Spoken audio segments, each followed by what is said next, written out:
আজকে আমি দেখবো এই উল্টো রথের দিনে সারাদিন রথ টেনে আমি কত টাকা পেতে পারি। তাই তো সবার প্রথমে আমি আগের দিনের মতোই রথের নিচের ঘরে জগন্নাথ ঠাকুরকে রাখি আর উপরের ঘরে গোপাল ঠাকুরকে রেখে ভালো করে রজনীগন্ধা ফুল আর জবা ফুল দিয়ে সাজিয়ে পুজো করে নিই।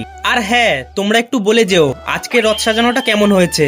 চলো দেখি আজকে উল্টো রথ টেনে কত টাকা পেতে পারি। আজকে যেহেতু উল্টো রথ ছিল তাই আজকে বেরোনোর আগেই সবার প্রথমে আমার ভাগ্নি রথ টেনে নমস্কার দিয়ে দিল। এরপর একটু দূর যেতে না যেতেই আর একটা বোন এসেও কিছুক্ষণ রথ টানার পর পয়সা দিয়ে নমস্কার করে গেল। তারপর তো আরো কিছু দূর যেতেই একটা দাদাও বাড়ি থেকে বেরিয়ে রথ টানার পর 10 টাকা দিয়ে গেল। এরপর তো আমি রথের দিন রথটাকে ঠিক যেই যেই জায়গা দিয়ে ঘুরিয়ে বাড়ি নিয়ে এসেছিলাম, আজকে উল্টো রথের দিন ঠিক তার উল্টো রাস্তা দিয়ে সেই জায়গায় নিয়ে যাচ্ছিলাম। আর সবাই তো প্রায় কম বেশি 2-5 টাকা দিয়েই যাচ্ছিল। সবশেষে তো এই ভাইটাও রথ টানার পর 10 টাকাই দিয়ে গেল। কিন্তু আজ যেহেতু উল্টো রথ ছিল তাই রাস্তাঘাটে মানুষজনের সংখ্যা আগের দিনের তুলনায় অনেকটাই কম ছিল। চলো দেখি আজকে উল্টো রথে রথ টেনে টোটাল কত টাকা পেলাম। মোট 43 টাকা।